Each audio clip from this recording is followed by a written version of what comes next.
Hello, and welcome back to the Calling Home podcast. I'm your host, Whitney Goodman. Super excited to be here today because I'm going to be talking about our next topic at Calling Home.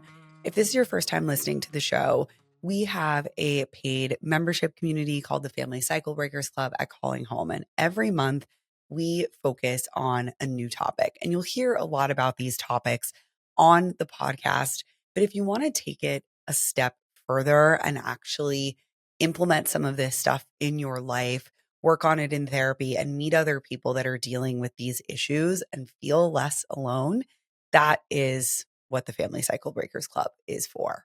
And next month, for the month of August, we are going to be talking about adult children of emotionally immature parents. So this entire month is going to be dedicated to adults who grew up or still have emotionally immature parents, how they can learn to either have a relationship with those parents or not, what it looks like to set boundaries, understanding those relationships and why your parents are that way, and how to move forward.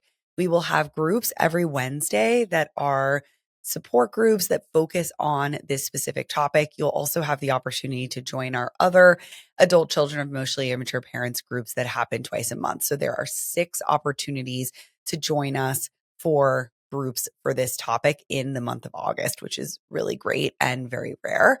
And we would love to have you. You can join the Family Cyclebreakers Club at callinghome.co. Now, if you're not sure if you're an adult child of emotionally immature parents, this is a great episode for you because I'm going to give you a high level overview of what it means to be an adult child of emotionally immature parents and how to know if this is something that you are struggling with in your adult relationship with your parent. I'm going to walk you through some questions. There's about 18 statements that I'm going to read to you, and you can answer them to yourself while you're listening to this with either true or false. And the more true statements that you have that apply to you, the more likely it is that you are an adult child of emotionally immature parents. And that this episode and our content for August at Calling Home is going to be a good fit for you. Let's get started with those statements. The first one is, my parent struggles to relate to the experiences, thoughts, and emotions of other people. They say or do things without thinking of others' feelings. My parent is rigid and operates with a strict wrong and right mentality, where in their minds, they're usually always right. My parent often misinterprets communication as a threat or criticism toward them or others, which makes them reactive and defensive. My parent is extremely controlling and wants to control my life. Or my parent is extremely uninvolved in my life and hands off. My parent has tantrums or big reactions that feel chaotic and uncomfortable to be on the other end of. My parent struggles to cope with their emotions in a healthy way. Things tend to only go smoothly when things go my parents' way. My parents' emotional responses tend to lack empathy or rationality. Their reactions can be off-putting to a healthy person. My parent has a strong need to be needed by me and or others. My parent cannot meet my emotional needs or support me emotionally. My parent struggles to hear my side or validate my emotions. My parent has a tendency to hold grudges. My parent is highly critical. Interactions with my parent feel one-sided and frustrating. I feel emotionally lonely around my parent.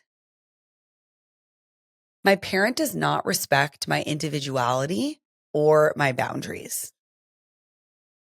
I do all the emotional labor in the relationship with my parent.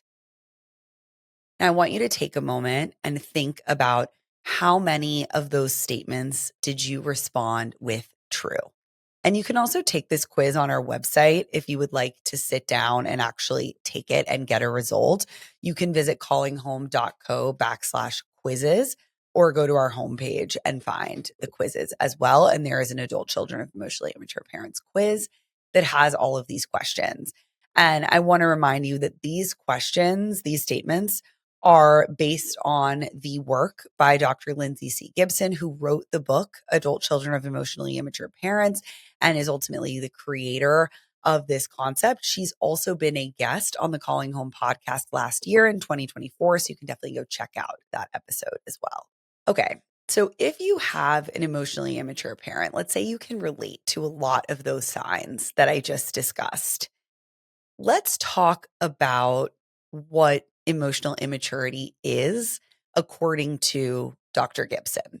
There are a couple of common traits among emotionally immature parents. And I want to emphasize here that this is a label. It's not a diagnosis in the DSM, but it is a label that overlaps with a lot of diagnoses. So if you have a parent that struggles with addiction, a substance use disorder, potentially a serious persistent mental illness, they have narcissistic personality disorder, borderline personality disorder, there is a chance that they also have emotional immaturity. A lot of mental health diagnoses may manifest when they go untreated with the same traits that we see with emotional immaturity. Now, what I find is that there is a huge population of adults who have parents who are highly successful in other areas of their life.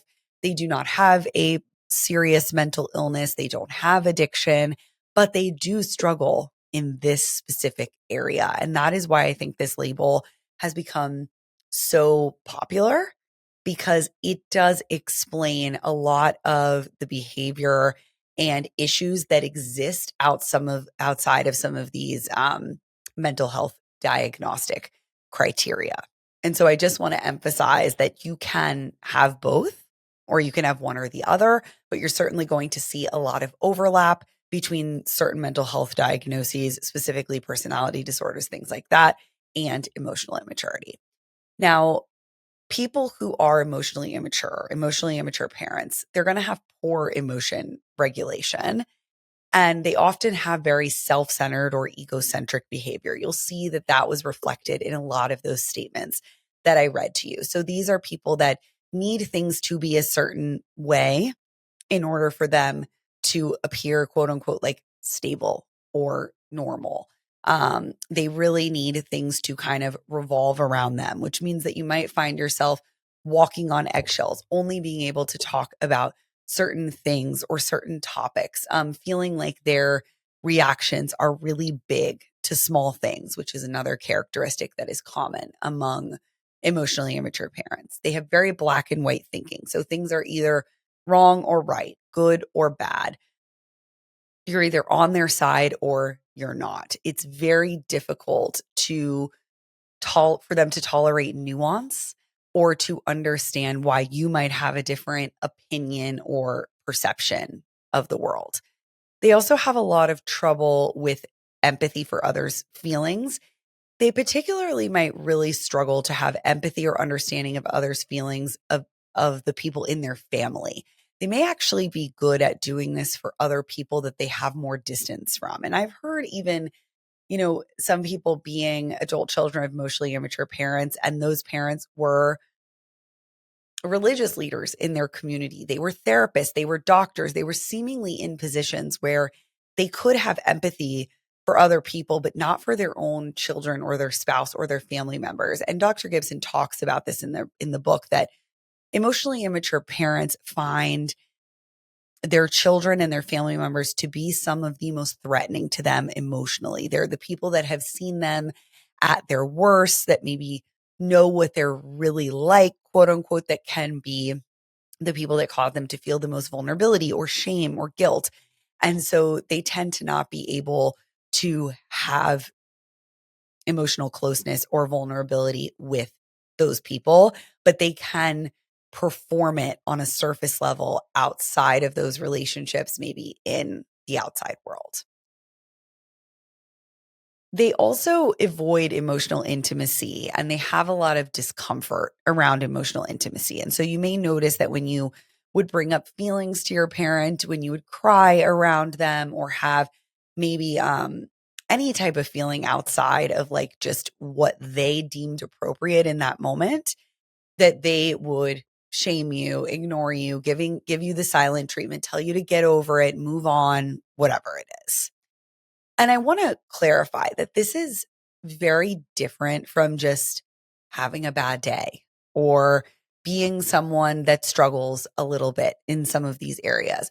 This is a consistent pattern over time that you have experienced with your parent and that you were able to say they are like this most of the time. Not that they were only like this when they got diagnosed with cancer, or they were only like this in very high stress situations. They were like this all the time. Because I've talked about this when we did emotional maturity at Calling Home, which we have an entire month and topic section on the website dedicated to developing emotional maturity, that all of us have the ability to slip into emotional immaturity when we are tired, stressed, overwhelmed. But some people are never able to move out of that window of tolerance. And their window of tolerance is so short and so small. And you notice that it is pervasive and it only gets worse in those situations. It doesn't ever like rebound back or totally improve. Now, if you are the child of an adult who is emotionally immature, you are going to feel like there is this invisible burden where you're always feeling like, don't upset them. Make sure they're okay. Don't speak your mind. Don't tell them how you feel. Definitely don't call them up in a crisis or when something is wrong that's going to require any type of emotional support. Avoid that topic. Make sure that they're comfortable. Don't set boundaries with them. Don't try to get them to do something different. Definitely don't tell them that they're wrong. Like there will be this constant looking out for landmines and trying to assess their mood and what's going on in the situation all the time. And a lot of adult children of emotionally immature parents experience this chronic sense of guilt, anxiety, self doubt. They might struggle to express their needs or set boundaries. They feel like they need to please this parent all the time or be perfect so as not to upset them. And they also have this deep feeling of like, I have to prove my pain and why I'm upset. I have to explain it in 1,000 different ways. I have to like make spreadsheets and lists and show screenshots. And I need to be like really sure that this is true and accurate before I explain it to them. And then I may even get to the point where I'm like, why am I even explaining this? Like, they're not going to see it. They're certainly not going to see it from my perspective. And something that I notice happens a lot in our support groups at Calling Home, and this is something that I would see as a therapist all the time too in individual sessions, is that adults who grew up with emotionally immature parents, they have a tendency to over explain and defend themselves like they are on trial when they're talking about their feelings. And so I try to remind everybody in our groups, like, you don't have to start the conversation with, I'm sorry if I'm not making sense. I feel like I'm all over the place. I hope that you all can understand me, because it's crazy how a lot of people actually can understand you.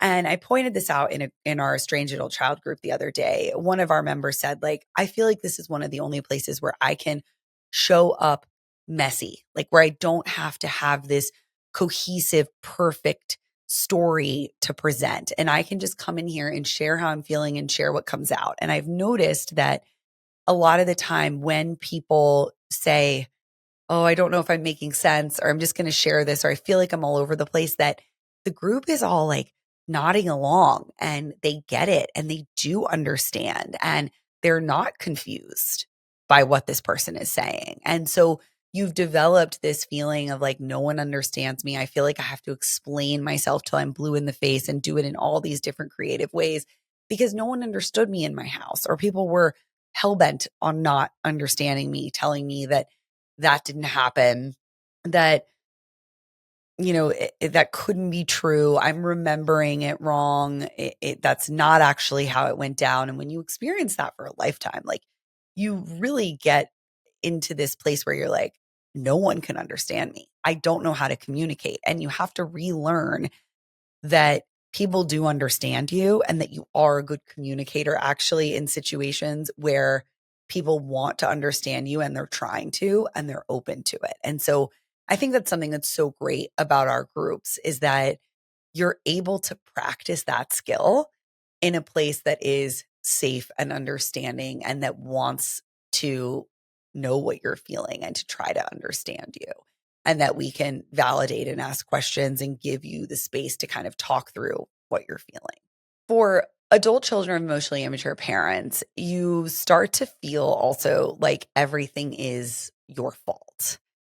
And that's one of the biggest things I want you to walk away from this episode and from the content that we're going to be covering in August, starting on August 4th, is that emotionally immature parents have a talent. And that talent is the ability to deflect blame, minimize your experience, and make you feel responsible for their moods.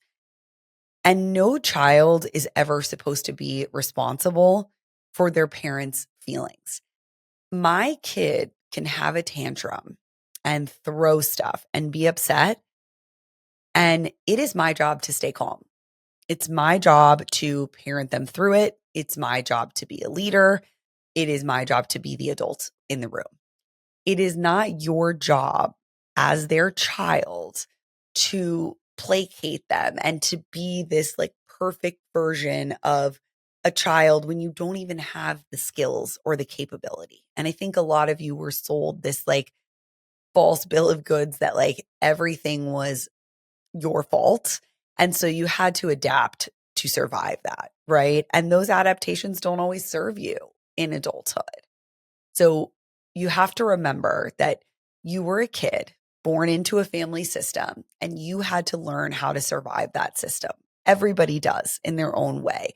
And it made sense that you learned maybe to be the fixer, the caretaker, the quiet one, whatever it was, the therapist, the parentified child to your parent in order to survive that system. I want to talk about a couple of mistakes that I think people make when they discover that their parent was emotionally immature, is emotionally immature. I think that for most people, especially our members at Calling Home, reading this book and understanding this concept is a light bulb moment for them. And it's like the validation and understanding that they have been searching for. And I think that a lot of you feel this overwhelming urge to be like, I should confront my parent. I should tell them that they're emotionally mature. I should show them this book.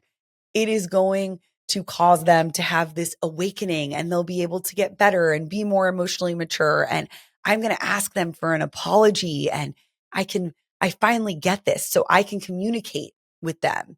Or I'm going to like bank all the evidence that I have that they are emotionally immature and they harmed me and show them this book and be like, look, I was right. You do have deficits in all of these areas. And you may even believe that like, wow, now that I have this knowledge, I can get them to change, or maybe I can make them understand this. And I want you to step back from that urge and remember that you cannot fix them. You cannot convince them that they are emotionally immature. Telling your parent that they're emotionally immature is not going to help anything if they truly are emotionally immature. And I want you to use this label, this understanding, and this knowledge to help you, not to help them, which is one of the biggest struggles, I think, for adult children of emotionally immature parents is to step out of that fixing, helping, I'm going to change you role. And instead, look at this book and this understanding and everything we're going to be talking about in August at Calling Home as I am doing this so I can help myself step out of this pattern. I'm not doing this to rehabilitate my emotionally immature parent, because if they want to do something different, if they want to learn, all this is out there. They can listen to this podcast. They can go buy a book. They can do all of that. You have spent probably your whole life trying to rehabilitate and change your parent, and it's time to give up that quest. Now, that doesn't mean that you can't be a good communicator and kind and respectful and understanding and all of that. But that comes from that being your value system and something that you want to do for you, not on a quest to make them better and rehabilitate them. So you're walking away from this episode with this new understanding of what it means to be an adult child of emotionally immature parents. Maybe this is the first time you've heard this and you're like, wow, I really relate to this. I answered yes to almost all of those questions. And this is very true for my life. Maybe you've heard about this concept and now you're like, all right, I really want to start diving into this. I think after this episode, here are some things that you can do. You can first just name this what it is. I feel like I have an emotionally immature parent. I am an adult child of emotionally immature parent. What does that mean for me? What are those specific things that I listed out at the beginning of the episode that you feel like are the biggest hindrances and roadblocks in your relationship with your parent? What do you find they do and that is true most of the time and is consistent behavior for them throughout your lifetime? And then I want you to think about what are some ways that you can choose and to relate to them and change how you relate to them in those areas. And that's something we're going to be going into a lot deeper this month inside the Family Cyclebreakers at Calling Home. We're going to be talking about boundaries, how to communicate, how to have better interactions, all of that. You'll definitely want to join for that. But I think setting small, realistic boundaries, things that you can enforce and hold yourself to, not changes that your parent needs to make, can be a really good first step. You also need to practice how to regulate your own emotions and learning how to stop absorbing them, which is something I'm going to focus on as well in August. But we do have a podcast episode about how, I think it's called How to Become More Emotionally Mature. And that would be a great one for you to listen to as well, to develop your own emotional maturity and regulating your own emotions. And then talking to people who get it, being in rooms like our support groups, going to therapy, being in community with people who understand this and who are working on themselves and trying to step out of this role of being the fixer and the caretaker for their parent can be very, very powerful. And something I want you to take away from this is that you can move on from this. You can heal, you can grow, and that doesn't require your parent to change. And there might even be a world for some of you that, you continue having a relationship with your emotionally immature parent. It just looks different. Or maybe some of you realize I can't have a healthy relationship with this person that doesn't totally wipe me out. I think there's a lot of gray area in between. Some of you might notice that as you start to interact with your parent in a different way, they also start to interact differently with you. And that doesn't mean that you're trying to change them, but sometimes people can be responsive to changes in their relationships and in their environment. If this episode felt like someone was finally putting words to your experience, the Family Cyclebreakers Club in August is designed for you. Every Monday, beginning on Monday, August 4th, members will get an article, worksheet, video, and script delivered to their inbox. And you will also get access to our weekly support groups that are for adult children of emotionally immature parents. You can come to those groups and just sit and listen. You can share. You don't have to use your name. You can use your initials or a pseudonym. You can show up and just see what they're all about. And I really think that you will understand why so many people are drawn to those groups, especially adult children of emotionally immature parents. So you can join the Family Cyclebreakers Club at callinghome.co. And we have membership options for 6 months or 1 year. And I would love to see you in a group in August. Thank you so much for listening to this episode. Please don't forget to subscribe, leave us a review or a comment on this episode. And I cannot wait to see some of you inside the Family Cyclebreakers Club this August. I will see you all in a group soon. Bye. The Calling Home podcast is not engaged in providing therapy services, mental health advice, or other medical advice or services. It is not a substitute for advice from a qualified healthcare provider and does not create any therapist, patient, or other treatment relationship between you and Calling Home or Whitney Goodman. For more information on this, please see Calling Home's terms of service linked in the show notes below.